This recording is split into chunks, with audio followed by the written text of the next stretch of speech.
ઓમ શ્રી ગણેશાય નમઃ. જય શ્રી કૃષ્ણ મિત્રો.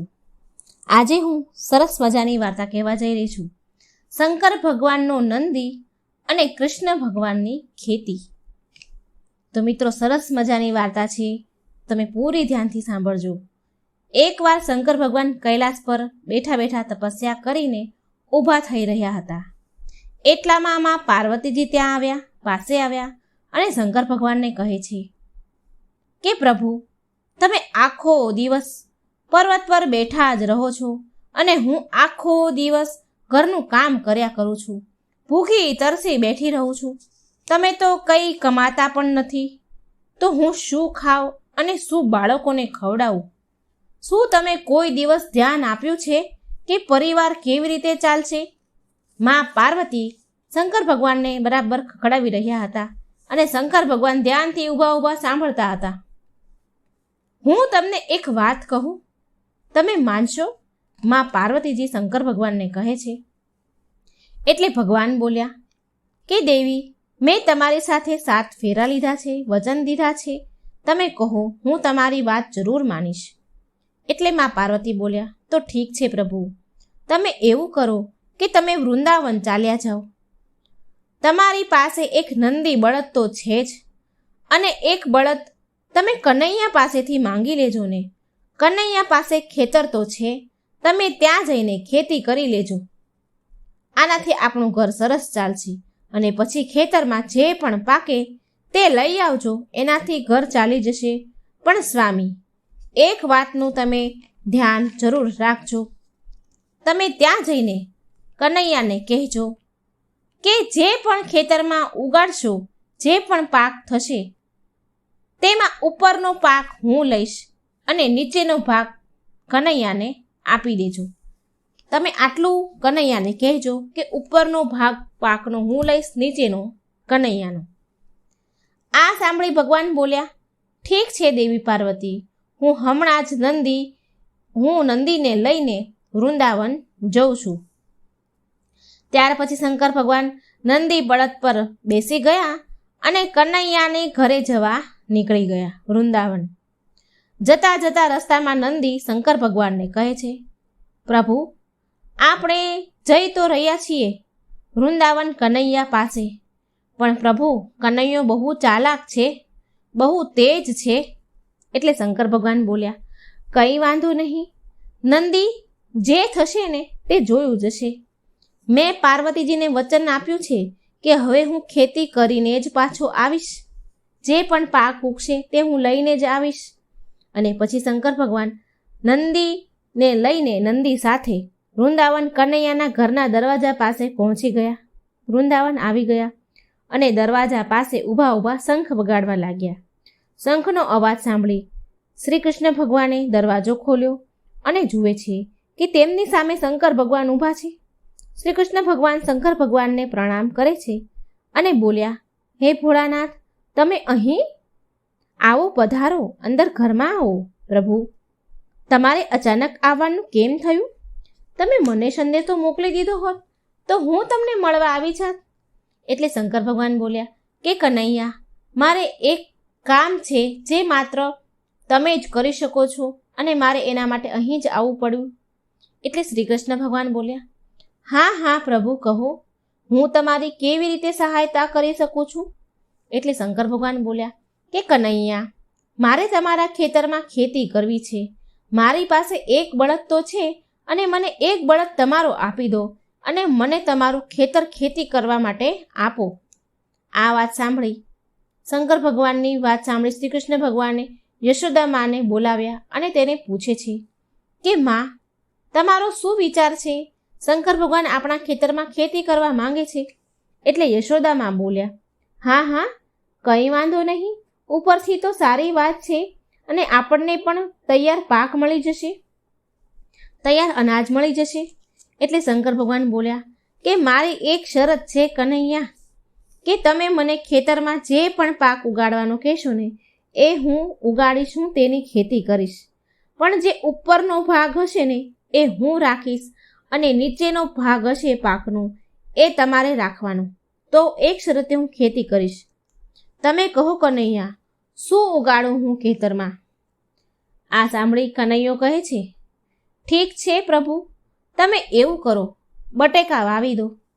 અને પછી શંકર ભગવાન કાનાનો એક બળદ લીધો અને નંદીને લઈને ખેતી કરવા ગયા અને કહેતા ગયા કનૈયાને કે હવે પાક ઉગી જશે ને, તૈયાર થઈ જશે ને, ત્યારે જ પાછો આવીશ.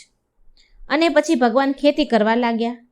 ખૂબ મહેનતથી ખેતી કરી, ખૂબ મહેનત કરી, બટેકા ઉગાડ્યા. થોડા દિવસમાં ખેતરમાં પાક ઉગી ગયો, તૈયાર થઈ ગયો. એટલે શરત મુજબ, શંકર ભગવાનની શરત મુજબ નંદી અને શંકર ભગવાન મળીને બટેકાનો જે ઉપરનો જે ઉગેલો ભાગ હતો, જે પાંદડા હોય તે કાપ્યા અને એ પાંદડાનું પોટલું બાંધીને કૈલાસ પર આવી ગયા. શંકર ભગવાને બહુ ખુશીથી મા પાર્વતીને તે પોટલું આપ્યું જે ખેતી કરીને તે લઈને આવ્યા હતા. હવે મા પાર્વતીએ એક પોટલું લીધું અને જ્યારે એ પોટલું ખોલ્યું અને જોયું તો તે મા પાર્વતી હેરાન રહી ગયા, ચોંકી ગયા. તે પોટલામાં તો માત્ર પાંદડા ને પાંદડા જ હતા. તો મા પાર્વતી બોલ્યા, પ્રભુ, તમે આ શું ઉઠાવીને લઈને આવ્યા છો? અને ખેતીનો પાક ઉગાડેલો ક્યાં છે? આ જે બટેકા આની આવે એ ક્યાં છે? ભગવાન બોલ્યા, પાર્વતીજી, તમે તો મને જેવું કીધું હતું મેં એવું જ કર્યું. તમે મને કીધું હતું કે ખેતીનો ઉપરનો ભાગ હોય તે આપણે રાખીશું અને નીચેનો ભાગ આપણે કનૈયાને આપીશું. તો ખેતીનો ઉપરનો ભાગ હું લઈને આવ્યો છું, બટેકા તો મેં કાનાને આપી દીધા. આ સાંભળીમાં પાર્વતી બોલ્યા કે પ્રભુ, હું એ કંઈ ન જાણું અને આ પાંદડાનું હું શું કરું? આ તો કંઈ કામના જ નથી. માં થોડા ગુસ્સે થયા અને કહ્યું, ફરી વાર પાછા જાઓ, ફરી બીજી ખેતી કરીને લાવો. પણ હવે પ્રભુ, એક વાતનું ધ્યાન રાખજો, આ વખતે તમે નીચેની ખેતીનો ભાગ લેશો અને ઉપરનો ભાગ કનૈયાને આપજો. મા પાર્વતી શંકર ભગવાનને થોડું ગુસ્સેથી બોલ્યા અને કહ્યું, ફરી જાઓ. હવે પાછા શંકર ભગવાન નંદીને લઈને પાછા વૃંદાવન જવા લાગ્યા. રસ્તામાં નંદી ભગવાનને સમજાવે છે, ભોળાનાથને કહે છે કે કાનો બહુ ચતુર છે પ્રભુ, તો તમે થોડા સાવધાન રહેજો. શંકર ભગવાન ફરી એ જ બોલ્યા કે જે થશે તે જોયું જશે, છે તો એ ભોળાનાથ આખીર. શંકર ભગવાન ફરી કનૈયાના ઘરે ગયા અને કહ્યું, કાના, મને તમારા બળદ અને ખેતર ફરી એકવાર જોઈએ છે ખેતી કરવા માટે. મારે ફરી એકવાર ખેતી કરવી છે, પણ આ વખતે મારી એક શરત છે કે હું જે પણ ઉગાડીશ, જે પણ ખેતી કરીશ, તે ઉપરનો ભાગ તમે રાખજો અને નીચેનો ભાગ હું લઈ જઈશ. તો આ શરતે મારે ખેતી કરવી છે. તો બોલો કાના, હવે હું ખેતરમાં શું ઉગાડું, શેની ખેતી કરું? શંકર ભગવાનની શરત માની અને કૃષ્ણ ભગવાન બોલ્યા કે ઠીક છે ભોળાનાથ, જેવું તમે ઈચ્છો. તો તમે જાઓ, બાજરો ઉગાડી દો.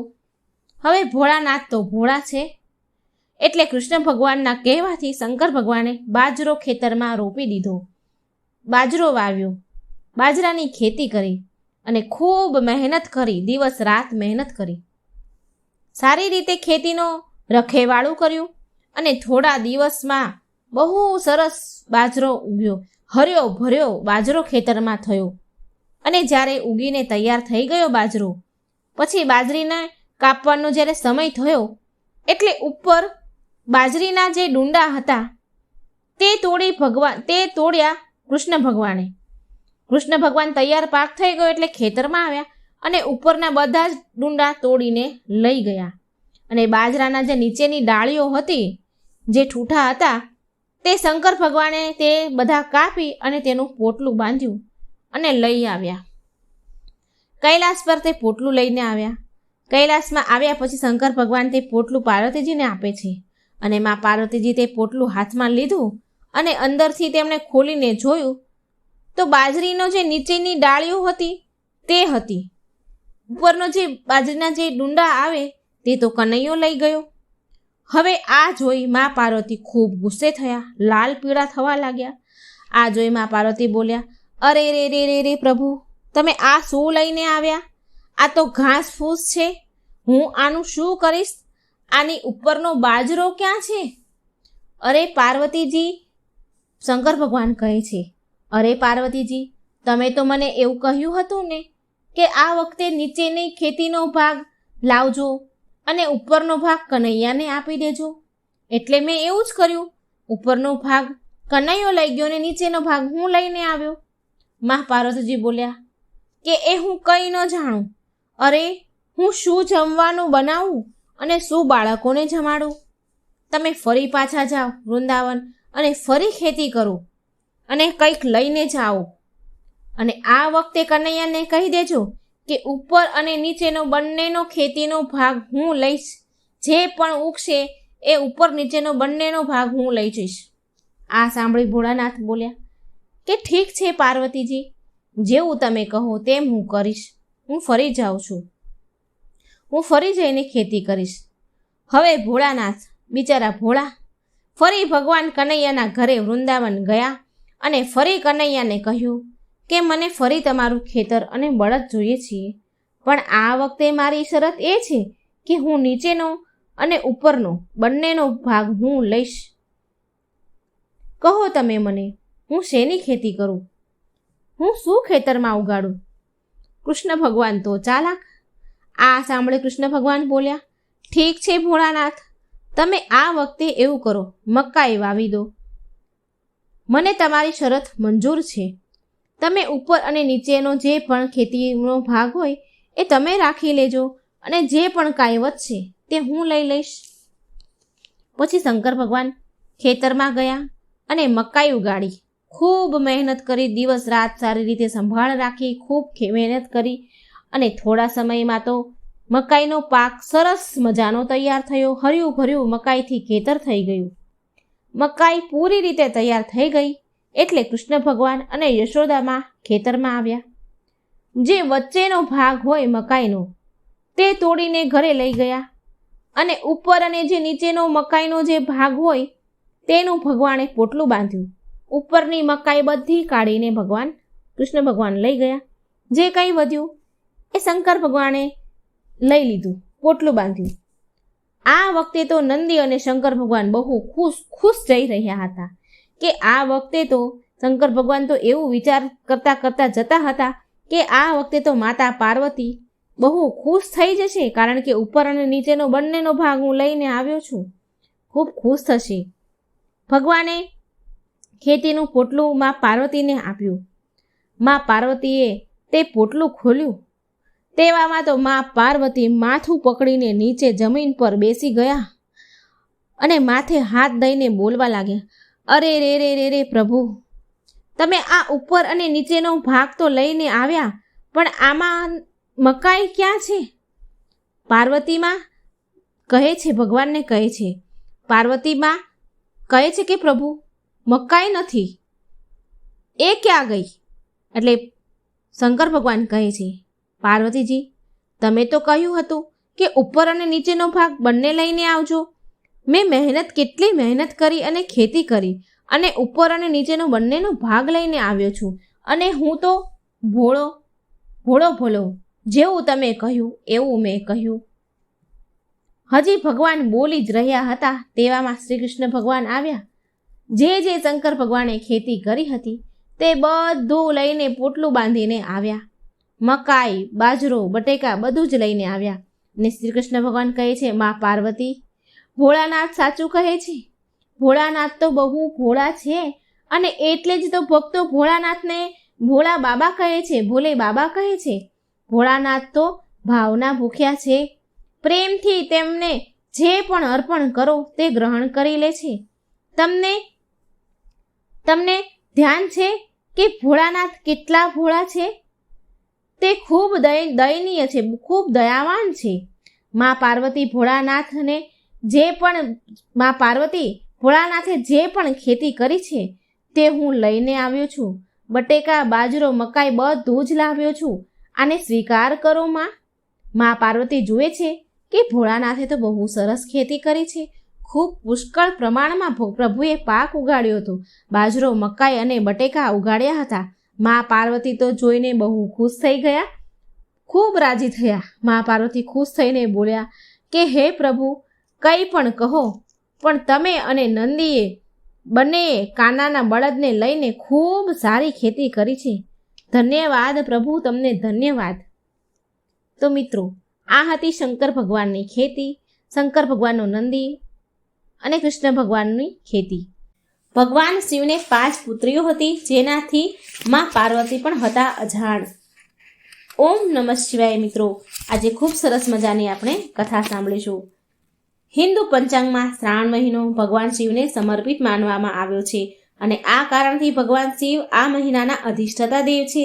આ મહિનામાં ભગવાન ભોળાનાથ તેના પરિવાર સાથે પૃથ્વી પર આવે છે અને અહીંથી જ બ્રહ્માંડનું સંચાલન કરે છે.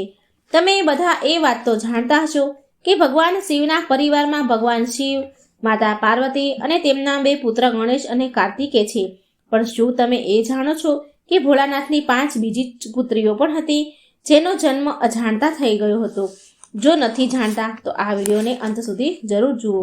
ભગવાન શિવના પુત્ર ગણેશ અને કાર્તિકી વિશે બધા જાણે છે, પણ તેમની 5 પુત્રીઓ વિશે બહુ ઓછા લોકોને ખબર છે.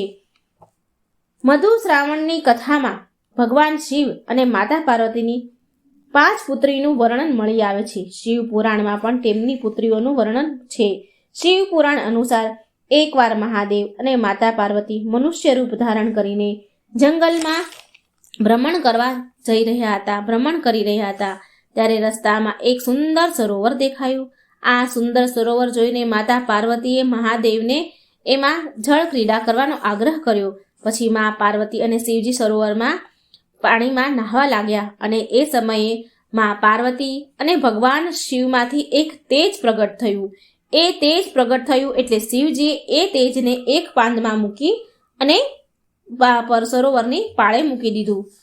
જળમાં રહેલા એ પ્રકાશમય તેજના હિસાબે કારણે 5 કન્યાનો જન્મ થયો. મા પાર્વતી અને શિવજીના તેજના જે પાનમાં મૂક્યું હતું એમાંથી 5 કન્યા જન્મી. પરંતુ માતા પાર્વતી શિવજી સાથે હોવા છતાં પણ એમને આ વાતની જાણ ન થઈ. તેમને ખબર ન પડી કે એમની 5 કન્યાઓ ધરતી ઉપર જન્મ લીધો છે. મહાદેવ જાણતા હતા કે આ 5 સર્પ કન્યા એમની પુત્રી છે. ભોળાનાથ તેમની આ 5 પુત્રીને તેમની આંખોની સામે મોટી થતા જોવા માંગતા હતા અને તેની સાથે રહેવા માંગતા હતા, પણ મહાદેવ આમ કરી શકે તેમ ન હતા. અને ત્યાર પછી એ કારણથી જ રોજ મહાદેવ જંગલમાં સરોવરમાં જતા અને એમની 5 સર્પ કન્યા નાગ કન્યા સાથે રમતા હતા, સમય વિતાવતા હતા. હવે મહાદેવ આવું રોજ કરતા, રોજ તેની પુત્રીને મળવા જાય અને તેની સાથે રમવા જાય. હવે માતા પાર્વતી રોજ મહાદેવને સંતાઈને જતા જંગલમાં સરોવરમાં જતા જોતા અને માતા પાર્વતી મહાદેવ પર શંકા થઈ. બીજા દિવસે જ્યારે મહાદેવ બધાથી છુપાઈને એ જંગલના સરોવરમાં જવા નીકળ્યા ત્યારે માતા પાર્વતી પણ મહાદેવ પાછળ ગયા. પછી મા પાર્વતીએ જોયું કે મહાદેવ તે જંગલના સરોવરમાં 5 નાગ કન્યા સાથે રમી રહ્યા છે. તો મા પાર્વતીને બહુ ક્રોધ આવ્યો અને એ નાગ કન્યાને મારવાનું વિચાર્યું. જેવો જ મા પાર્વતીએ નાગ કન્યાને મારવા માટે એમનો પગ આગળ વધાર્યો, તેવામાં મહાદેવ મા પાર્વતીને રોકી લે છે અને બોલ્યા કે આ નાગ કન્યા તમારી જ પુત્રી છે. દેવી પાર્વતી, તમે આ નાગ કન્યાની માતા છો. આ સાંભળી મા પાર્વતીને બહુ આશ્ચર્ય થયું અને બોલ્યા કે આ નાગ કન્યા એમની પુત્રી કેવી રીતે હોઈ શકે? ત્યારે શિવજીએ માતા પાર્વતીને કહ્યું, નાગ કન્યાના જન્મ વિશે પૂરી વાત કહી. એ વાત સાંભળી મા પાર્વતીનો ક્રોધ શાંત થઈ ગયો અને હસ્યા. અને શિવજી માતા પાર્વતીને કહે છે કે આ નાગ કન્યાના નામ જયા, વિષહર, શામલીબારી, દેવ અને દૌતલી છે. ભગવાન કહે છે કે જો કોઈ પણ વ્યક્તિ મારી આ પુત્રીની શ્રાવણ મહિનામાં પૂજા કરશે અને તેને ક્યારેય સાપનો ડર નહીં સતાવે, એના પરિવારના લોકોને સાપથી કોઈ નુકસાન નહીં થાય ક્યારેય. આ કારણથી શ્રાવણ મહિનામાં નાગ કન્યાની પૂજા થાય છે. નાગ કન્યા સાપોની પૂજા થાય છે અને શ્રાવણ મહિનામાં સાપને આ કારણથી કોઈ મારતું પણ નથી. માટે કહેવાય છે સનાતન ધર્મમાં હર એક કારણ પાછળ એક કથા જરૂર હોય છે. મિત્રો, આ 5 પુત્રી સિવાય મહાદેવને બીજી 3 પુત્રીઓ પણ હતી. આનું વર્ણન શિવ પુરાણમાં મળી આવે છે. એક અશોક સુંદરી, બીજી જ્યોતિ અને ત્રીજી મનસા. દેવી પાર્વતીએ તેનું એકલાપણું દૂર કરવા માટે એક પુત્રીનો તેમને સહારો જોતો હતો. માટે તેમણે મહાદેવની મોટી દીકરી અશોક સુંદરીને જન્મ દીધો અશોક સુંદરીમાં પાર્વતી સમાન ખૂબ સુંદર હતી, માટે તેના નામ સાથે સુંદરી જોડવામાં આવ્યું અને અશોક નામ એટલે આપ્યું કે પાર્વતીનો શોક દૂર કરવા માટે આવી હતી. મહાદેવની બીજી પુત્રનું નામ હતું જ્યોતિ. એમના જન્મથી જોડાયેલી બે કથા છે. પહેલી કથા અનુસાર જ્યોતિનો જન્મ શિવજીના તેજથી થયો હતો અને તે તેમના પ્રભામંડળનું સ્વરૂપ છે. બીજી કથા અનુસાર જ્યોતિના જન્મ માતા પાર્વતીના માથામાંથી નીકળેલા તેજથી થયો હતો. દેવી જ્યોતિનું બીજું નામ જ્વાલામુખી પણ છે અને તમિલનાડુના કેટલાય મંદિરમાં તેની પૂજા થાય છે. ભોળાનાથની ત્રીજી પુત્રીનું નામ હતું મનસા. મનસાનો જન્મ પણ કાર્તિકેયની જેમ પાર્વતીજીના ગર્ભમાંથી નથી થયો. પુરાણો અનુસાર મનસાનો જન્મ ત્યારે થયો જ્યારે ભગવાન શિવ શંકર એક સુંદર યોગીનું રૂપ ધારણ કરીને પૃથ્વી પર વિચરણ કરી રહ્યા હતા. ત્યારે તેમનું સુંદર રૂપ જોઈને કપડાં ધોતી એક ગામની સ્ત્રી તેના પર મોહિત થઈ ગઈ અને શિવજીને તેના વશમાં કરવા માટે ભગવાન શિવના જ બનાવેલા વશીકરણ મંત્રનો ઉપયોગ કરવા લાગી. ત્યારે ભગવાન શિવ તેમના બનેલા મંત્રની માંગ રાખવા માટે વશીકરણ પાસમાં બંધાઈ ગયા. ત્યારે એ બંનેના સંબંધથી જે કન્યા ઉત્પન્ન થઈ તે મનસા દેવીના નામથી પ્રસિદ્ધ થયા.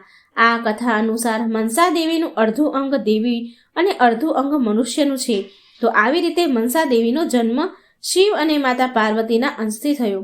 મનસા દેવી જ્યારે ભગવાન શિવ અને માતા પાર્વતી પાસે આવ્યા તો ભગવાન શિવના ગળામાં લટકેલા નાગરાજ વાસુકીએ ભગવાન શંકરને પ્રાર્થના કરી અને કહ્યું કે મનસા દેવીને નાગલોકમાં મોકલી દો, કેમ કે વિશ્વના પ્રમુખ અષ્ટનાગોની કોઈ બહેન નથી. ત્યારે ભગવાન શિવે તેમના ભક્ત વાસુકીની વાત માનીને મનસા દેવીને નાગલોકનું સામ્રાજ્ય પ્રદાન કર્યું. આવી રીતે મનસા દેવી સમસ્ત નાગ જાતિની બહેન અને પુત્રી માનવામાં આવે છે. આ પ્રકારે તેને સમસ્ત નાગ જાતિના આધીન માનવામાં આવે છે. તો મિત્રો, આ હતી શિવ અને માતા પાર્વતીની પુત્રીઓની જન્મકથા. કેદારનાથને જાગૃત મહાદેવ કેમ કહેવાય છે? આની પાછળનું રહસ્ય શું છે? તો મિત્રો, આ એક આપણે કથાના માધ્યમથી જાણીશું. મિત્રો, જો વિડીયો સારો લાગે તો લાઈક કરજો, શેર કરજો, આ ચેનલને સબસ્ક્રાઇબ જરૂર કરજો. શેર એટલા માટે કરવાની કે બીજાને પણ આ રહસ્ય સમજમાં આવે, ભગવાનની કથા સાંભળવા મળે અને એમને ભગવાન પ્રત્યેની શ્રદ્ધા અને ભક્તિ વધે, જેના કારણે આપણને પુણ્ય ફળ મળે. તો મિત્રો, માટે વાર્તા સારી લાગે તો શેર જરૂર કરજો. ઓમ નમઃ શિવાય. શિવ શક્તિની જય. હર હર મહાદેવ. એકવાર એક શિવ ભક્ત તેના ગામથી કેદારનાથ ધામને યાત્રા કરવા નીકળ્યો હતો. પહેલાના સમયમાં તો બસ, ગાડી કે કોઈ સાધનની સુવિધા તો હતી નહીં, એટલે તે વ્યક્તિ ચાલતા ચાલતા યાત્રા કરવા માટે નીકળી ગયો. રસ્તામાં જે પણ મળે તેને કેદારનાથ ધામનો રસ્તો પૂછતા પૂછતા આગળ વધે અને મનમાં ભગવાન શંકરનું નામ જાપ કરતા રહે. ઓમ નમઃ શિવાય, ઓમ નમઃ શિવાયનું નામ જાપ કરે અને આગળનો રસ્તો કાપે. ભગવાનનું ધ્યાન કરતા કરતા કેદારનાથની યાત્રા કરવા જાય છે. ચાલતા ચાલતા તેને મહિનાઓ જતા રહ્યા. કેટલાય મહિનાઓ વીતી ગયા અને પછી કેટલાય મહિનાના અંતે તે કેદારનાથ ધામ પહોંચી જ ગયો. હવે કેદારનાથમાં મંદિરના દ્વાર 6 મહિના જ ખુલે છે અને 6 મહિના બંધ થઈ જાય છે. તે માણસ તે સમયે પહોંચે છે જે સમયે મંદિરના દ્વાર બંધ થઈ જવાના હતા. પંડિતજી દ્વાર બંધ કરી જ રહ્યા હતા હજી, અને આ માણસ પહોંચ્યો. હવે તે માણસ પંડિતજીને, બ્રાહ્મણને વિનંતી કરે છે. કહે છે કે એ બહુ દૂરથી આવ્યો છે, કેટલાય મહિનાથી ચાલીને યાત્રા કરીને અહીં સુધી પહોંચ્યો છું.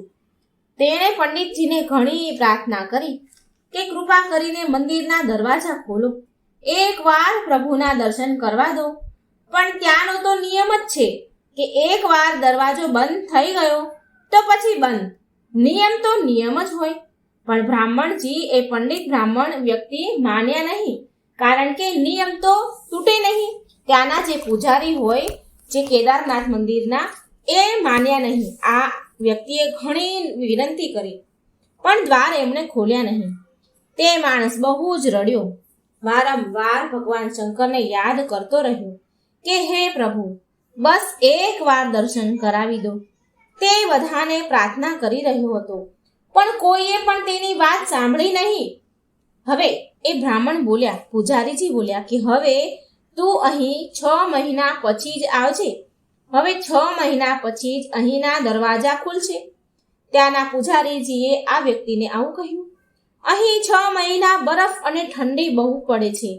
આટલું કહી પંડિતજી અને બીજા બધા જે ત્યાંના સેવકો હોય, બીજા બધા હોય તે ત્યાંથી ચાલ્યા ગયા. ત્યાં કોઈ પણ ન રહ્યું. માત્ર આ એક જ આદમી યાત્રા કરીને ચાલીને આવ્યો એ જ રહ્યો. રડતા રડતા ત્યાં તેને રાત પડી ગઈ. ચારે બાજુ અંધારું થઈ ગયું. પણ તે વ્યક્તિને ભગવાન પર વિશ્વાસ હતો, ભરોસો હતો કે શંકર ભગવાન તેના પર કૃપા જરૂર કરશે. એ સમયે તેને બહુ તરસ અને ભૂખ પણ લાગી હતી, કારણ કે ઘણા સમયથી એ ચાલતો હતો. બહુ તરસ અને ભૂખ હતી એને. એટલામાં ત્યાં તેને કોઈના આવવાનો અવાજ સંભળાયો. રાત પડી હતી, ઘનઘોર અંધારું હતું, તો એને કોઈ આવતું હોય તો કોઈના પગલાંનો અવાજ સંભળાયો. તેણે જોયું કે કોઈ સંન્યાસી સાધુ મહારાજ તેની પાસે આવી રહ્યા છે. સાધુ મહારાજ તેની પાસે આવ્યા અને બેસી ગયા. તે સાધુ મહારાજે તેને પૂછ્યું કે બેટા, તું ક્યાંથી આવ્યો છે? અહીં કેમ બેઠો છે? એટલે તે વ્યક્તિએ બધી જ વાત કરી કે સાધુ મહારાજ, હું ચાલતા ચાલતા કેટલાય મહિનાથી કેદારનાથ ભોળાનાથની યાત્રા કરવા માટે આવ્યો છું. ભોળાનાથની યાત્રા કરતો આવ્યો છું અને અહીં પહોંચ્યો તો અહીંના મંદિરના દરવાજા બંધ થઈ ગયા. હવે અહીંના દરવાજા 6 મહિના પછી જ ખુલશે. મહારાજ, મારા અહીં આવવાનું વ્યર્થ થઈ ગયું. મારી ચાલીને આવવાની યાત્રા નિષ્ફળ ગઈ. મને શિવજીના દર્શન ન થયા. આમ તે ગદગદ અવાજથી રડતો બોલતો હતો. રડતા રડતા આંખોમાંથી તો આંસુડાની ધારા વહેતી હતી અને બોલતો હતો. એટલે તે સાધુ મહારાજ તે વ્યક્તિને સમજાવે છે અને ખાવા પીવાનું આપ્યું. અને પછી બહુ વાર સુધી તે સાધુ મહારાજ સાથે વાતો કરી. તે વ્યક્તિએ અને તે સાધુ મહારાજે બેએ વાતો કરી. તે સાધુ મહારાજને તેના પર દયા આવી ગઈ અને તે બોલ્યા કે બેટા, મને લાગે છે કે સવારે મંદિર જરૂર ખુલશે. તું દર્શન જરૂર કરીશ. અને વાતોમાં જ જાણે તેને ક્યારે ઊંઘ આવી ગઈ તે વ્યક્તિને. સવારે સૂર્યના કિરણોનો પ્રકાશ સાથે તે ભક્તની આંખ ખુલી. તેણે અહીં ત્યાં ચારે બાજુ જોયું તો તે સાધુ મહારાજને શોધ્યા, પણ તે સાધુ મહારાજ ક્યાંય દેખાયા નહીં જે એને રાત્રે મળ્યા હતા. અને કંઈ પણ એને સમજમાં આવ્યું નહીં. અને કંઈ સમજમાં આવે ને તે પહેલાં એણે એવું જોયું કે જે મંદિરના પૂજારીજી હતા તે તેની પૂરી મંડળી સાથે મંદિર તરફ આવી રહ્યા હતા. હવે તેણે એ પૂજારીજીને પ્રણામ કર્યા અને ભક્ત બોલ્યો, તે યાત્રા કરવા વાળો વ્યક્તિ બોલ્યો કે બ્રાહ્મણદેવ, પૂજારીજી, તમે તો કાલે મને એવું કહ્યું હતું ને કે મંદિરના દરવાજા 6 મહિના સુધી નહીં ખુલે અને આ 6 મહિના વચ્ચે કોઈ નહીં આવે, પણ તમે તો સવારે જ આવી ગયા. હજી કાલે સાંજે તમે દ્વાર બંધ કર્યા અને આજ સવારે પાછા આવી ગયા. આ સાંભળીને બ્રાહ્મણને એ પૂજારીજીને તો ઝટકો લાગ્યો. તે પૂજારીજી તે આદમીને ધ્યાનથી જોવે છે, ટગર નીરખીને જોવે છે અને તેને ઓળખવાની કોશિશ કરે છે. અને પછી પૂછ્યું કે તું એ જ વ્યક્તિ છે ને જે મંદિરના દરવાજા બંધ થયા પછી આવ્યો હતો અને મને મળ્યો હતો? મને વારંવાર દરવાજો ખોલવા માટે તું કગરી રહ્યો હતો. તું એ જ વ્યક્તિ છે ને? અરે, તું 6 મહિના થતા પાછો કેવી રીતે આવી ગયો? એટલે બ્રાહ્મણની તે મંદિરના પૂજારીની વાત સાંભળીને તે આદમી આશ્ચર્યથી બોલ્યો કે અરે પૂજારીજી, હું કાલે જ આવ્યો હતો અને હું કાલે અહીંથી ક્યાંય ગયો જ નથી. હું જ્યારે તમને મળ્યો હતો ત્યારનો હું અહીં જ બેઠો છું. હું કાલે જ આવ્યો હતો. તમે કાલે જ મંદિરના દરવાજા બંધ કર્યા હતા અને હું કાલનો અહીં જ બેઠો છું. અને તમે મને કાલે જ મળ્યા હતા અને રાતમાં હું અહીં જ સૂઈ ગયો હતો. હું ક્યાંય નથી ગયો. પૂજારીજી, આ સાંભળીને પૂજારીજીને આશ્ચર્યનું ઠેકાણું ન રહ્યું. તે પૂજારીજી બોલ્યા, પંડિતજી બોલ્યા, પણ હું તો 6 મહિના પહેલા મંદિર બંધ કરીને ગયો હતો અને આજે 6 મહિના પછી આવ્યો છું. તું અહીં 6 મહિના સુધી જીવતો કેવી રીતે રહી શકે? પૂજારીજીને તો ઘડીક ચક્રમ થઈ ગયું, એને તો કંઈ સમજમાં આવ્યું નહીં. પૂજારીજી અને આખી મંડળી હેરાન હતી. આટલી બધી ઠંડી અને બરફમાં એકલો આદમી કેવી રીતે જીવતો રહી શકે? ત્યારે તે વ્યક્તિ બ્રાહ્મણ પૂજારીજીને કહે છે કે જે સંન્યાસી સાધુ મહારાજના મળવાની વાત કહે છે, કે જે તેને રાતે મળ્યા હતા, જેણે ખાવા પીવા દીધું હતું, એ ભક્ત સાધુ મહારાજની વાત આ પૂજારીજીને કહે છે. અને જે પણ તે રાતે સાધુ મહારાજ સાથે જે વાતો કરી તે બધું જ એમને સંભળાવ્યું. તે ભક્ત કહે છે કે એક સંન્યાસી સાધુ મહારાજ આવ્યા હતા. બહુ લાંબા હતા, મોટી મોટી જટાઓ હતી, એક હાથમાં ત્રિશૂળ અને એક હાથમાં ડમરું હતું. મૃગ શાળ પહેરી હતી. આ વાત સાંભળી અને બ્રાહ્મણજી જે પૂજારી તે ભક્તના ચરણોમાં પડી ગયા. તે પૂજારીજી એમને ચરણોમાં વંદન કરવા લાગ્યા. પૂરી મંડળી તે વ્યક્તિના ભક્તના ચરણોમાં પડી ગઈ અને કહ્યું કે અમે તો પૂરી જિંદગી લગાવી દીધી ભગવાનની પૂજા સેવામાં, અમને પ્રભુના દર્શન ન થયા. સાચો ભક્ત તો તું જ છે.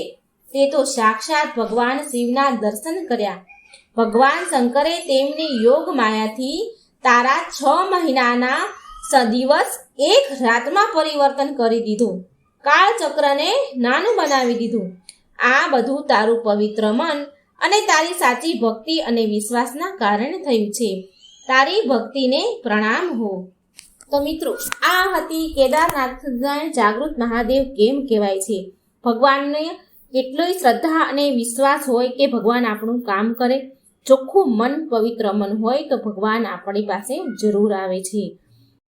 ભગવાન બન્યા ભિખારી. આ ભોળાનાથની અને એમના ભક્તની વાર્તા છે. મિત્રો, ધ્યાનથી પૂરી સાંભળજો. ભગવાનની કથાઓ સાંભળવાથી મન શુદ્ધ થાય છે. આ વાર્તા છે ગિરધર નામના એક સોનીની. એને સોનાની એક દુકાન હતી.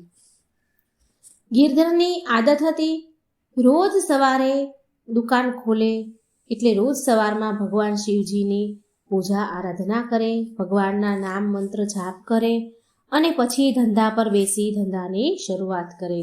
ગિરધર ભગવાનની પૂજા તો બહુ કરતો હતો, પણ ક્યારેય પણ કોઈ જરૂરતમંદ કે કોઈ ગરીબની મદદ કરતો ન હતો. કોઈ પણ ગરીબ, કોઈ જરૂરિયાતમંદ એની દુકાનના દરવાજા પર માંગવા આવે તો તેને ભગાડી દેતો હતો. એ કોઈ દિવસ કોઈને પણ દાન પૂન કરતો ન હતો. એક દિવસ ગિરધરે તેની દુકાન ખોલી અને ભગવાનની હજી પૂજા કરતો જ હતો. શિવજીના નામ જાપ કરતો હતો, ઓમ નમઃ શિવાય, ઓમ નમઃ શિવાય. તો એટલામાં તેની દુકાન પર એક ગરીબ ભિખારી આવે છે અને ગિરધર પાસે મદદ માંગવા લાગ્યો. કહે છે, શેઠજી, બહુ જ ભૂખ લાગી છે, થોડા પૈસા આપી દો તો કંઈક ખાઈ લઉં. મને થોડી મદદ કરો, હું ખૂબ જ ભૂખ્યો છું. તો ગિરધર પૂજા કરીને ધંધા પર બેઠો અને ભિખારીને જાકારો આપવા લાગ્યો. જા જા, હટ અહીંથી. સવારમાં મગજ ખરાબ કરવા ક્યાંથી આવી જાઓ છો? બસ દુકાન ખોલવાની જ વાટ હોય છે. ભિખારીની તો લાઈન લાગી જાય છે. ચલ જા અહીંથી. ભિખારીને નિરાશ કરી અને ત્યાંથી ભગાડી દીધો. તે ભિખારી નિરાશ થઈને ત્યાંથી ખાલી હાથે પાછો વળી ગયો. એટલામાં તેની દુકાન પર એક ગિરધરનો મિત્ર આવ્યો અને તે કહેવા લાગ્યો, શું વાત છે ગિરધર, તું આટલો બધો ગુસ્સામાં કેમ છે? એટલે ગિરધર બોલ્યો કે શું કરું, હું કંટાળી ગયો છું કે દુકાન ખોલી નથી અને ભિખારીઓની લાઈન લાગી જાય છે, માંગવાવાળા આવી જાય છે, બજારમાં હરેક સમયે ભિખારી ફર્યા કરે છે, હેરાન પરેશાન થઈ ગયો છું હું તો. ગિરધરનો મિત્ર બોલ્યો, સારું છોડ, ચાલ એક કપ ચા પીવડાવ મને. ગિરધર બોલ્યો, હા હમણાં જ મંગાવું છું ચા. અને ગિરધર તેના કારીગરને ચા લાવવાનું કહે છે અને એના મિત્ર માટે ચા મંગાવે છે. હવે અહીં ભગવાન શિવ તો કૈલાસ પર બેઠા બેઠા બધું જોઈ રહ્યા છે. ભગવાન શિવ તો બહુ ભોળા ભલા છે. એ એમના ભક્તનો હાથ કેવી રીતે છોડે? તે તો ભક્તને કોઈ ખોટા રસ્તે નથી જવા દેતા. ભગવાન શિવ કૈલાસ પર બેઠા બેઠા બધું જ જોઈ રહ્યા હતા. એટલે પાર્વતીજી બોલ્યા, શું થયું સ્વામી? તમે મનમાં કેમ હસી રહ્યા છો? એટલે ભગવાન શિવ બોલ્યા કે દેવી પાર્વતી, તમે જુઓ, પેલો મારો ભક્ત ગિરધર મારી પૂજા પાઠ બહુ કરે છે. બહુ મનથી મારી સેવા કરે છે, પૂજા કરે છે. પણ એ ગિરધર એ નથી જાણતો કે મારી અસલ સેવા પૂજા તો ગરીબોની સહાયતા કરવાની જ છે. ગરીબોની સહાયતા કરે એ જ મારી અસલ સેવા છે. કેમ કે ધરતીના પ્રત્યેક પ્રાણીમાં મારો વાસ છે. હમણાં થોડી વાર પહેલા જ એક ભિખારી, એક જરૂરતમંદ ભૂખ્યો ભિખારી તેના દરવાજે આવ્યો અને ખાલી હાથે પાછો કાઢી મૂક્યો એને. એટલામાં પાર્વતીજી બોલ્યા, હે પ્રભુ, તો પછી તમારે તમારા ભક્તને સાચો માર્ગ તો બતાવવો જ પડશે, સાચા માર્ગે એને લાવવો જ પડશે. એટલે શિવજી બોલ્યા, હા હા દેવી, કે દેવી પાર્વતી, હું ગિરધરના દ્વાર પર જરૂર જઈશ. હવે એ તો ગિરધરને જોવાનું કે એ મને ઓળખી શકે છે કે નહીં. પછી ભગવાન શિવે એક અત્યંત દુઃખી ભિખારીનો વેશ ધારણ કર્યો અને ગિરધરના દરવાજા પર પહોંચ્યા. ગિરધરે તો તે સમયે ભગવાન શિવજીની પૂજા કરી રહ્યો હતો. હજી એને એની દુકાન ખોલી જ હતી અને દુકાન ખોલતાની સાથે ભગવાનની સેવા પૂજા કરી જ રહ્યો હતો. ભગવાનના મંત્ર જાપ કરી રહ્યો હતો અને પ્રાર્થના કરતો હતો કે હે મહાદેવ, હું તમારી રોજ સાચા મનથી પૂજા કરું છું, હંમેશા તમારું નામ લેતો રહું છું, તો પણ તમે મને દર્શન કેમ નથી આપતા? હે પ્રભુ, મારી મનથી ઈચ્છા છે કે પ્રભુ તમે મને દર્શન આપો. હું તમારા દર્શન કરવા માંગુ છું. ઓમ નમઃ શિવાય, ઓમ નમઃ શિવાય, ઓમ નમઃ શિવાય એમ કરી અને હજી ગિરધર પૂજા કરી રહ્યો હતો. એટલામાં ભિખારી બનેલા ભગવાન શિવ દ્વાર પર આવી ગયા અને બોલ્યા કે બેટા, આજ સવારથી મેં કંઈ જ ખાધું નથી, થોડી મદદ કરી દે, કંઈક ખાવાનું આપી દે, થોડા પૈસા આપી દે તો હું કંઈક ખાઈ લઉં. એવામાં ગિરધર બોલ્યો, લ્યો, ફરી એક માંગવાવાળો આવી ગયો. અરે, હું તો બહુ હેરાન થઈ ગયો છું, શાંતિથી થોડી વાર પૂજા પણ નથી કરી શકતો. જેવી દુકાન ખોલી નથી ને માંગવાવાળા આવી ગયા નથી. માંગવાવાળા ભિખારીઓ આવીને ઊભા જ રહી જાય છે. ચાલ ચાલ જા અહીંથી, સવારમાં મગજ ના ખરાબ કર મારું. એમ કહીને ફરી ભગવાનના નામ જપ કરવા લાગ્યો. ઓમ નમઃ શિવાય, ઓમ નમઃ શિવાય. એટલે ભિખારી બનેલા ભગવાન બોલ્યા કે તું મને તો ખાલી હાથે પાછો કાઢે છે, પણ જો ભગવાન શિવ સ્વયં તારા દરવાજે આવી ગયા તો તું શું એને પણ ખાલી હાથે પાછા કાઢીશ? એટલે ગિરધર બોલ્યો કે અરે, ભગવાન શિવ આવી રીતે ન આવે. જ્યારે ભગવાન શિવ મારા દરવાજે મારી દુકાને આવશે એને તો ત્યારે મારી દુકાન તેના રૂપ અને તેના તેજથી ચમકવા લાગશે. ભગવાન શિવનું રૂપ બહુ સુંદર છે, સાક્ષાત મહાકાળ છે ભગવાન શિવ. ભગવાન શિવ અને તારામાં બહુ જ અંતર છે. તું છે એક ભિખારી અને એ છે પૂરી સૃષ્ટિને ચલાવનાર ભગવાન શિવ. જો મને એના દર્શન થશે તો હું એમની ખૂબ સેવા કરીશ. એટલે ભિખારી બનેલા ભગવાન બોલ્યા કે જો હું એમ કહું કે મારી અંદર પણ એમનો જ વાસ છે, દુનિયાના પ્રત્યેક પ્રાણીમાં એમનો વાસ છે, તો શું પછી પણ તું મને કંઈ નહીં આપે? ગિરધર બોલ્યો કે અરે, શું ગાંડો થઈ ગયો છે તું? ભગવાન શિવ તારા જેવા તુચ્છ ભિખારીની અંદર વાસ કરશે? અરે બિલકુલ નહીં, હું એ વાત તો માનું જ નહીં. તારે ભીખ જોઈએ છીએ ને માટે તું આટલી મોટી મોટી વાતો કરી રહ્યો છે. ભગવાન શિવ આવી રીતે દર્શન નથી આપતા. એ શું ભિખારી બનીને મારા દ્વાર પર આવશે? અરે ના ના, એ તો ખૂબ સુંદર રૂપમાં મને દર્શન આપશે. શું જાણે પણ છે તું કે ભગવાન શિવ કેવા દેખાય છે? તને ખબર પણ છે કઈ? એટલે ભિખારી બનેલા ભગવાન બોલ્યા કે કેવા દેખાય છે? ક્યાંક આવા તો નથી દેખાતા ને? આમ કહીને ભગવાને તેના અસલ સ્વરૂપમાં આવી ગયા. ભગવાન તેના મૂળ સ્વરૂપમાં આવ્યા અને એટલામાં એટલું બધું તેજ થયું, એટલું બધું પ્રકાશ ફેલાયો કે ભગવાનનું તેજ એટલું બધું હતું કે ગિરધર તેને સરખી રીતે જોઈ પણ નહોતો શકતો. ગિરધર તો મહાદેવનું રૂપ જોઈને ચોંકી ગયો અને હાથ જોડીને હે મહાદેવ કરીને માફી માંગવા લાગ્યો. હે મહાદેવ, તમે મારા દરવાજે આવ્યા અને હું તમને ઓળખી પણ ન શક્યો. મને ક્ષમા કરો પ્રભુ.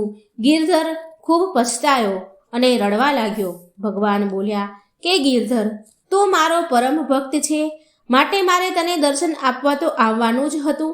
પણ એટલું યાદ રાખજે ગિરધર કે હું બધા જ પ્રાણીઓમાં વાસ કરું છું. મારું અનંત સ્વરૂપ બધા જ પ્રાણીઓમાં વિદ્યમાન છે. માટે બધા જ વ્યક્તિઓનો આદર કર. ભૂખ્યાને ભોજન ખવડાવ, તરસ્યાને પાણી પીવડાવ, દાન પુણ્ય કર. પશુ પક્ષી અને જાનવરોને પણ કોઈ કષ્ટ ન પહોંચાડવું, એમને હેરાન ન કરવા. સદાય બીજાનું ભલું કર, ત્યારે જ તારી પૂજાનું ફળ તને મળશે. મેં ભિખારીનો વેશ એટલા માટે ધારણ કર્યો હતો કે જેનાથી હું તને સાચો માર્ગ બતાવી શકું. આટલું સાંભળી ગિરધર તો બહુ રડવા લાગ્યો. ભગવાનની માફી માંગીને કહેવા લાગ્યો કે ભગવાન, હવે હું આવું ક્યારેય નહીં કરું. મારા દરવાજેથી ક્યારેય કોઈ ખાલી હાથે પાછો નહીં જાય. પ્રભુ, હે શિવજી, હું તમને વચન આપું છું, મને તમારા દર્શન થઈ ગયા, મારું જીવન ધન્ય થઈ ગયું. હે શિવ શંકર, સદાય તમારી જય જયકાર કરીશ હું. જય ભોલે શંકર. તે દિવસ પછીથી ગિરધરના દરવાજા પરથી ક્યારેય કોઈ ખાલી હાથે પાછું ન ગયું. તો મિત્રો, આ વાર્તામાંથી આપણને શિક્ષા મળે છે કે આપણે આપણા સામર્થ્ય અનુસાર, આપણી શક્તિ અનુસાર નિર્ધર અને જરૂરતમંદ લોકોની જરૂર મદદ કરવી જોઈએ. આજે આપણે ભગવાન શિવના ભક્તની કથા સાંભળીશું. ભીલ અને ભીલડીની આ કથા છે, શિવ કથા છે, અત્યંત પવિત્ર કથા. પૂરા મનથી સાંભળજો.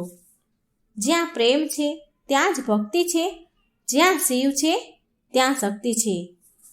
ઓમ સર્વમંગલ માંગલ્યે શ્રીવે સર્વાણી સાધિકે શરણ્ય ત્રંબકે ગૌરી નારાયણી નમસ્તુતે. ઓમ નમઃ શિવાય.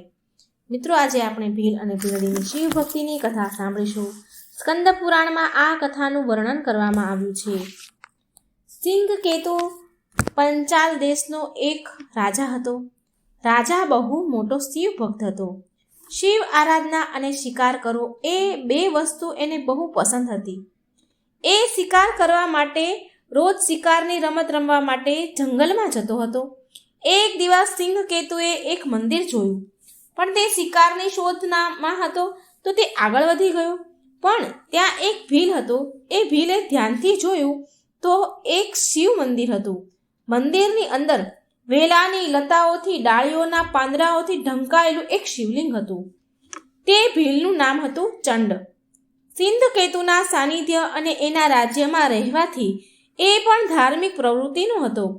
ચબૂતરા ઉપર સ્થાપિત શિવલિંગને જોકે તે લગભગ જમીનથી અલગ જ થઈ ગયું હતું, ઉખડી ગયેલું હતું થોડું ઘણું, અને એ ભીલે તેને પછી ઉખાડીને એને લઈ લીધું. અને ચંડ રાજાને કહે છે કે હે મહારાજ, આ જંગલમાં નિર્જન સ્થાન પર આ શિવલિંગ પડ્યું હતું.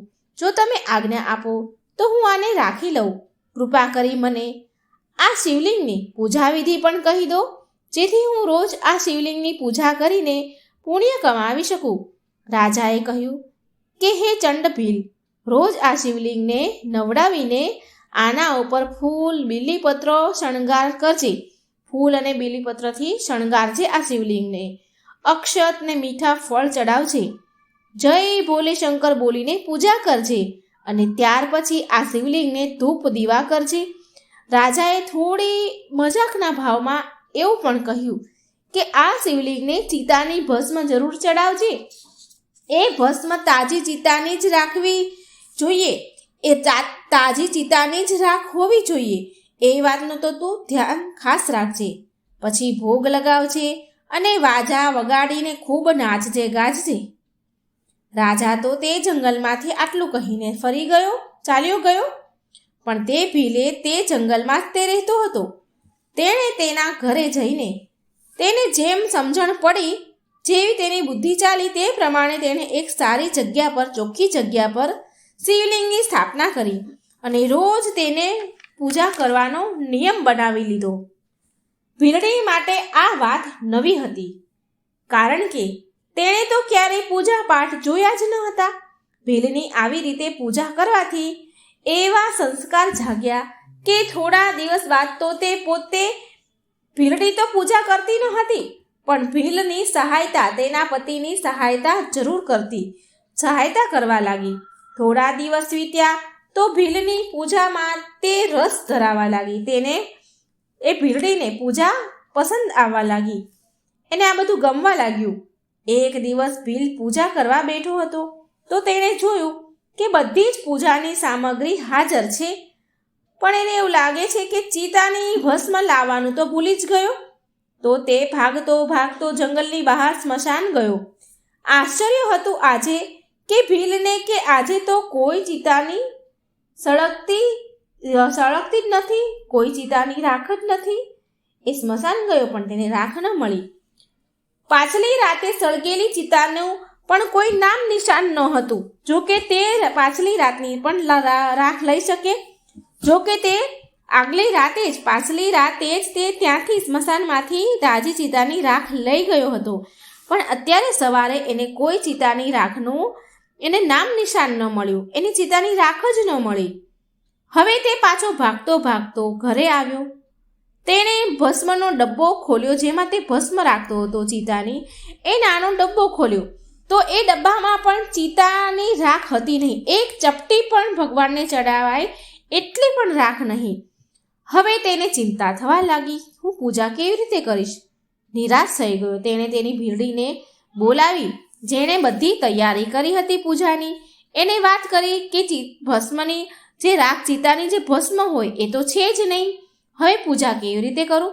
તેની પત્ની બોલી કે આજે ભસ્મ વગર જ પૂજા કરી લો ને, બાકી બધું તો તૈયાર જ છે સામગ્રી. ભીલ કહે છે, ના હો, રાજાએ કહ્યું છે કે ચિતાની ભસ્મ તો બહુ જરૂરી છે, એ મળી નથી તો હવે હું શું કરું? ભીલ બહુ ચિંતા કરતો બેઠો હતો. ભીલે ભીલડીને કહ્યું, જો આજે હું પૂજા નહીં કરું ને તો હું જીવતો નહીં રહું. મારું મન બહુ દુઃખી છે અને મને બહુ ચિંતા થાય છે કે ભસ્મ વગર પૂજા થશે નહીં. મારાથી આ જોવાતું નથી, મારાથી આ દુઃખ સહન નહીં થાય, હું મરી જઈશ. ભીલડીએ ભીલને આમ દુઃખી થતા, ખૂબ દુઃખી હતો, એટલે દુઃખી થતા જોઈને ભીલડીએ ઉપાય બતાવ્યો કે આ ઘર બહુ જૂનું થઈ ગયું છે, હું આને સળગાવી દઉં આ ઘરને, અને હું આમાં સળગતા ઘરમાં બેસી જાઉં. પછી તમે પૂજા કરવા માટે મારા સળગી ગયા પછી પૂજા કરવા માટે જે મારી સળગી ગયા પછી રાખ બની હોય એ રાખ, એ ભસ્મનો ઉપયોગ તમે તમારી પૂજામાં કરી લેજો. ભીલે એ વાત માની નહીં. ભીલે ના પાડી. બહુ વિવાદ થયો બંને વચ્ચે આ વાત પર. પણ ભીલડી બોલી કે હું મારા પતિદેવ અને દેવોના દેવ મહાદેવના કામ આવવાનો આ અવસર તો નહીં જ છોડું, મેં નહીં આવો અવસર જવા દઉં. ભીલડીની જીદ કરવાથી ભીલ માની ગયો. પછી ભીલડીએ સ્નાન કર્યું અને ઘરમાં આગ લગાવી અને ઘરની 3 વાર પરિક્રમા કરી અને ભગવાન ભોળાનાથનું ધ્યાન કર્યું અને ભોલાનાથનું નામ લઈ સળગતા ઘરમાં એ અંદર પ્રવેશી ગઈ. થોડી વારમાં જ શિવ ભક્તિમાં તે ભીલડી બળીને ભસ્મ થઈ ગઈ. ભીલે તેની પત્ની ભીલડીને ભસ્મ લીધી. તેની પત્ની બળી ગઈ તો એની ભસ્મ લીધી. બહુ સારી રીતે તેમણે ભગવાન ભોળાનાથની પૂજા કરી. તે ભીલે બહુ સારી રીતે પૂજા સંપન્ન કરી. એ ભોળાનાથની પૂજા એને એનું ધ્યાન હતું, એટલી શ્રદ્ધાથી કરી કે એ ભૂલી જ ગયો કે એની પત્ની આગ લાગી, એ પત્ની બળીને ભસ્મ થઈ ગઈ છે, આગ લાગી ઘરમાં. આ બધું જ એના મનમાં એ ભૂલી ગયો. બહુ શ્રદ્ધાથી ભાવથી એને પૂજા કરી. શિવ ભક્તિમાં ઘર સહિત ઘરવાળીને ખોઈ બેસવાનું ભીલને જરાય દુઃખ નહોતું. ભીલના મનમાં જરાય દુઃખ નહીં. સુખપૂર્વક પૂજા કર્યા બાદ તેણે ભગવાનને ચડાવેલો પ્રસાદ લેવા માટે ભીલે ભીલડીને બોલાવી, બૂમ પાડી, કારણ કે એ તો બધું ભૂલી જ ગયો હતો. એટલો મસ્તાન હતો ભગવાનની પૂજામાં. એણે ભગવાનનો પ્રસાદ લેવા માટે ભીલડીને બૂમ પાડી.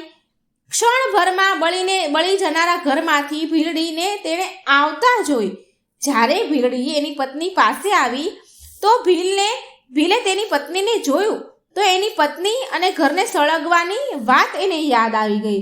તો ભીલ તરત જ બોલી ઉઠ્યો, અરે આ કેવી રીતે થયું? તું કેવી રીતે આવી આ ઘરને પાછું આવી ગઈ અને તું કેવી રીતે પાછી આવી ગઈ? તું તો સળગી ગઈ હતી ને. તારા ભસ્મની રાખથી તો મેં ભગવાનની પૂજા કરી, ઘર પણ સળગી ગયું હતું, તો તું અને ઘર સહી સલામત બંને કેવી રીતે?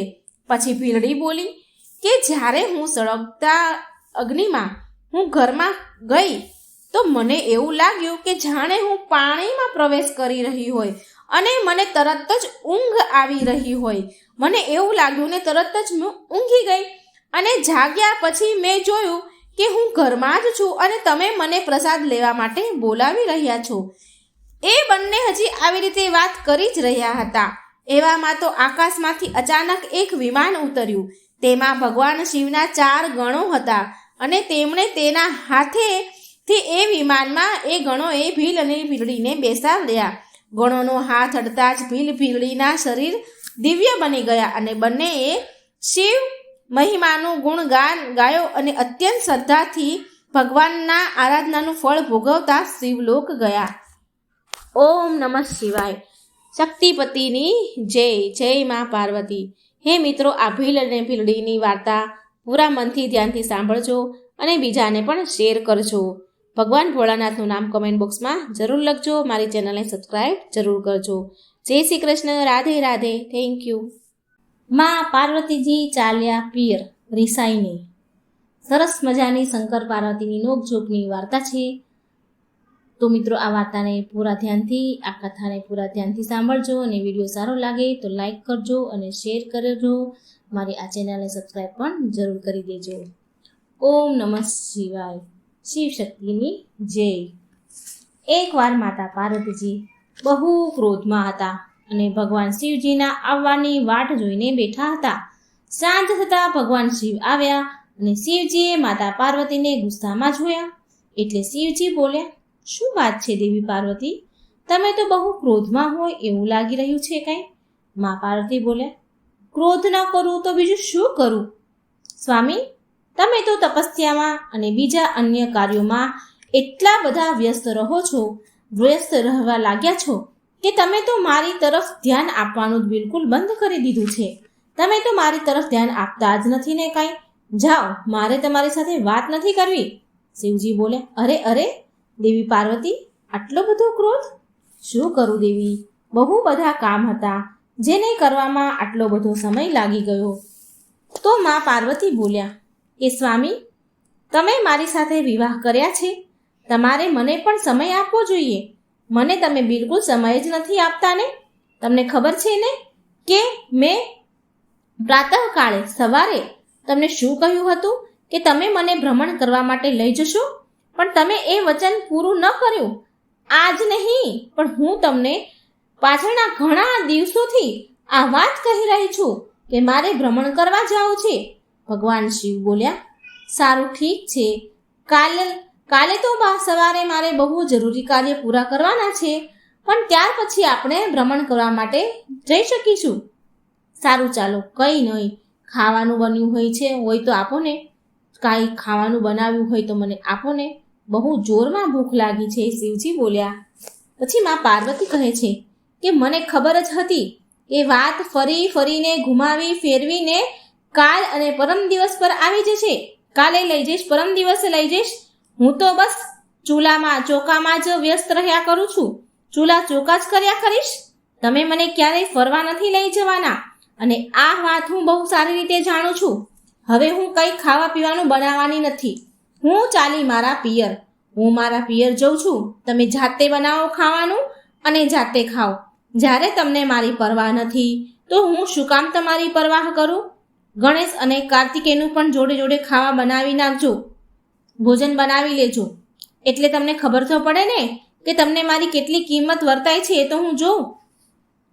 શિવજી બોલ્યા, શું પાર્વતી, તમે પિયર જઈ રહ્યા છો? અરે પાર્વતી, આવું ન કરો. તમે જાણો છો ને કે તમારા વિના હું કેટલો અધૂરો છું. હું આ બધું રસોઈ, ચૂલા ચોકા, ઘર ગૃહસ્થી કેવી રીતે સંભાળીશ? આ બધી મારા વશની વાત નથી. આ બધું મારાથી ન થાય. અરે પાર્વતી, સાંભળો ને, સાચું, ચાલે આપણે જઈશું. કાલે આપણે ભ્રમણ કરવા માટે જઈશું. હું તમને ફરવા લઈ જઈશ. આવી રીતે રિસાઈને ન જાઓ. મા પાર્વતી બોલ્યા, નહીં નહીં, હવે તો હું પિયર જાવ જ છું. થોડા દિવસો પછી જ પાછી આવીશ. માતા પાર્વતી તો બહુ નારાજ હતા, બહુ દુઃખી થઈને રિસાઈ ગયા હતા. હવે ભગવાન શિવજી વિચારે છે કે હવે તો પાર્વતીજી થોડા દિવસો પછી જ આવશે. મા પાર્વતી તો ગયા પિયર. એનું કપડાનું પોટલું લીધું અને પિયર ચાલ્યા ગયા. અને ભગવાન શિવજી વિચારે કે હવે તો પાર્વતી કીધું છે, પાર્વતીજીએ બહુ ગુસ્સામાં કીધું છે, માટે હવે થોડા દિવસો પછી જ આવશે. જ્યારે એમનો ગુસ્સો શાંત થશે, એનો ક્રોધ શાંત થઈ જશે, ત્યારે આવી જશે. પણ ક્યારે પાછા આવશે તે નથી ખબર. પછી મા પાર્વતી પિયર ચાલ્યા જાય છે. હવે ઘરની અને બાળકોની બધી જ જવાબદારી ભગવાન શિવ પર આવી ગઈ. થોડી વાર પછી ગણેશજી અને કાર્તિકજી આવ્યા અને બોલ્યા કે અમને બહુ ભૂખ લાગી છે પિતાજી, બહુ જોરમાં ભૂખ લાગી છે. જલ્દી જલ્દી અમને ભોજન આપો ને પિતાજી. ગણપતિજી બોલ્યા, પિતાજી, ભૂખના કારણે મારા પેટમાં દુખવા લાગ્યું છે. કાર્તિકેયજી બોલ્યા, પિતાજી, મને પણ બહુ ભૂખ લાગી છે, જલ્દી જલ્દી ખાવા આપો. શિવજી બોલ્યા, હા હા, આપું છું બેટા. અને શિવજી નંદીને કહે છે, નંદી, જરા મારી મદદ કરો ને. મેં રોટલી તો બનાવી દીધી છે, બસ તમે ખાલી બાળકોને પીરસવામાં મદદ કરો. નંદીજી બોલ્યા, સારું પ્રભુ. નંદીજીએ ભોજન પીરસ્યું કાર્તિકીજીને અને ગણપતિજીને. તો ગણપતિજી જેવું મોઢામાં મૂક્યું તો ગણપતિજી બોલ્યા, પિતાજી, આ બટેકાનું શાક છે કે પાણીનું શાક છે? આમાં બટેકા તો દેખાતા જ નથી, શાકમાં તો પાણી પાણી જ દેખાય છે. શિવજી બોલ્યા, ના ના, મેં બટેકાનું શાક બનાવ્યું છે, ખાઈને તો જુઓ, બહુ સ્વાદિષ્ટ બન્યું છે. કાર્તિકીજી બોલ્યા, હે પિતાજી, રોટલી તો બળેલી છે, કેટલી બધી રોટલી બળેલી છે, એક પણ રોટલી એવી નથી કે જેને અમે ખાઈ શકીએ. તમે બધી જ રોટલી બાળી નાખી છે પિતાજી. પછી ગણપતિજી બોલ્યા, કાર્તિકીજીને કહે છે કે ભાઈ, આપણે માતાની ગેરહાજરીમાં, માતાની અનુપસ્થિતિમાં આવું જ ભોજન ખાવું પડશે. જ્યાં સુધી માતા પાછા નહીં આવે ત્યાં સુધી આપણે આવું જ ખાવું પડશે. પછી નંદીજી ખાવા બેઠા અને બોલ્યા, પ્રભુ, શાકમાં તો મીઠું બહુ વધારે પડી ગયું છે. એટલે શિવજી ખીજાયા કે નંદી, જેવું બન્યું છે ને તેવું ચૂપચાપ ખાઈ લો. હું એમ પણ બહુ ચિંતામાં છું, હેરાન છું. આ બધા કામ સાચે જ પાર્વતી જ આટલી સરળતાથી કેવી રીતે સંભાળી લે છે, મને તો એ હજી પણ ન સમજાયું. મારા માટે આ ઘરના કામ કરવા એ બહુ મુશ્કેલ છે. આ તો એક ગૃહિણી જ કરી શકે. મને પાર્વતીજીની કમી બહુ વર્તાવા લાગી છે. થોડી વાર પછી ગણપતિજી અને કાર્તિકેયજી રમવા માટે જાય છે અને આ તરફ શિવજી બહુ હેરાન પરેશાન હતા. તેમને માતા પાર્વતીની બહુ યાદ આવી રહી હતી, માટે તેમને ક્યાંય મન લાગી ન રહ્યું હતું. દૈત્યોને જ્યારે આ વાતની ખબર પડી કે શિવજી કૈલાસ પર્વત પર બિલકુલ એકલા છે, તો પછી એ કૈલાસ પર આક્રમણ કરવા માટે વિચારવા લાગ્યા. દૈત્યો એકબીજાને અરસપરસ બોલી રહ્યા હતા કે આ સમયે મહાદેવની શક્તિ ક્ષીણ છે, કેમ કે સૂચના મળી છે કે પાર્વતી એમનાથી રિસાઈને પિયર ચાલ્યા ગયા છે. બીજા અસુરો બોલ્યા, અરે આ તો આપણા માટે બહુ સારો મોકો છે, બહુ સારો સમય છે. શિવજીને બંદી બનાવીને આપણે કૈલાસની સાથે સાથે પૂરી પૃથ્વીને જીતી શકીએ છીએ. તો બીજા અસુર બોલ્યો કે પછી વાર શેની, ચાલો આપણે કૈલાસ પર આક્રમણ કરી દઈએ. આ તો એમ પણ પાર્વતી શિવજીથી નારાજ છે અને શિવની શક્તિઓ તો એમ પણ પાર્વતીના ગયા પછી નબળી પડી ગઈ હશે. દૈત્યો ભગવાન શિવ સાથે યુદ્ધ કરવા માટે તૈયાર થઈ ગયા. આ તરફ કૈલાસ પર શિવજી બહુ હેરાન પરેશાન હતા. એકલા એકલા બોલીને બડબડી રહ્યા હતા કે દેવી પાર્વતીજી, તમે રિસાઈને કેમ ચાલ્યા ગયા છો? તમારા વગર કૈલાસ બિલકુલ સૂનું સૂનું થઈ ગયું છે. તમારા વિના બધું જ અધૂરું છે. હું પણ તમારા વિના બહુ અધૂરો છું. પાછા આવી જાઓ પાર્વતીજી. આમ એકલા એકલા બોલી રહ્યા હતા. ગણેશ અને કાર્તિકીજી પણ તમને બહુ યાદ કરે છે અને મને પણ તમારે બહુ યાદ આવી રહી છે. હવે ગણેશ અને કાર્તિકે હનુમાનજીના ઘરે રમવા ગયા છે અને રમીને આવશે તો એને ભૂખ લાગશે. તેના માટે લાય હું કંઈક બનાવી લઉં, એમ કહીને શિવજી રસોઈ બનાવવા લાગ્યા. શિવજી બાળકો માટે ભોજન તૈયાર કરવા લાગ્યા. અને આ તરફ કૈલાસ પર દૈત્યો બધું જ સંતાઈને છુપાઈને બધું જોઈ રહ્યા હતા અને બોલ્યા કે મોકો સારો છે, ચાલો કૈલાસ પર આક્રમણ કરી દઈએ અને શિવજીને બંદી બનાવી લઈએ. આમ કહી આક્રમણનો નાદ કર્યો. આક્રમણ એમ કહી નાદ કર્યો. એટલામાં તો માતા પાર્વતી આવી જાય છે કૈલાસ પર અને બોલ્યા, સ્વામી તમે ક્યાં છો? હું થોડા દિવસ માટે પિયર ચાલી ગઈ તો તમે તો બિલકુલ ધ્યાન આપવાનું છોડી દીધું ઘરનું. શિવજી બોલ્યા, શું કરું પાર્વતી, તમારા વિના હું અધૂરો છું. તમે જતા રહો છો તો મારી શક્તિઓ પણ ક્ષીણ થઈ જાય છે. માટે ક્યારે તમે મારાથી રિસાઈને ન જશો? પાર્વતીજી બોલ્યા, સારું સારું સ્વામી, હવે હું રિસાઈને ક્યારેય મારા પિયર નહીં જાઉં. મને ખબર છે કે દૈત્ય તો આ વાટ જોઈને જ બેઠા હોય છે કે ક્યારે શિવ અને શક્તિ અલગ થાય અને ક્યારે કૈલાસ પર હુમલો કરીએ. એ લોકોનો કોઈ ભરોસો નથી. મારી પાછળ મારું આટલું સુંદર ઘર, સજાવેલું ઘર મારું તોડી ફોડી નાખશે. સ્વામી ચાલો આજે તો દૈત્યોને પાઠ ભણાવી જ દઈએ. દૈત્યોને ખબર પડી કે મા પાર્વતી આવી ગયા તો ભાગો ભાગો, આ તો અમને મારી નાખશે એમ કહીને ભાગ્યા. માતા પાર્વતી અને ભગવાન શિવને એક સાથે જોઈને ગભરાઈ ગયા અને ભાગી ગયા દૈત્યો. પછી મા પાર્વતી જોર જોરથી હસવા લાગ્યા અને મા પાર્વતીની હસતા જોઈને શિવજી પણ જોર જોરથી હસવા લાગ્યા અને શિવ પાર્વતીને હસતા જોઈને સમસ્ત ગણો પણ હસવા લાગ્યા. માતા પાર્વતીજીને પાછા આવતા જોઈ બધા બહુ ખુશ થઈ ગયા. ગણપતિજી અને કાર્તિકે પણ પાછા રમીને આવી ગયા એટલે એમણે માતા પાર્વતીને જોયા તો એ પણ બહુ ખુશ થયા અને પૂરો કૈલાશ ખુશીથી ઝૂમવા લાગ્યો. તો મિત્રો કેટલી સરસ હતી ભગવાન શિવ અને પાર્વતીની નોકઝોકની વાર્તા. તો મિત્રો વિડીયો લાગે હા સારો તો શેર કરજો, લાઈક કરજો અને મારી ચેનલને સબસ્ક્રાઈબ જરૂર કરજો. કોમેન્ટ બોક્સમાં બની શકે તો ભગવાનનું નામ પણ જરૂર લખજો. જય શ્રી કૃષ્ણ. રાધે રાધે. Thank you.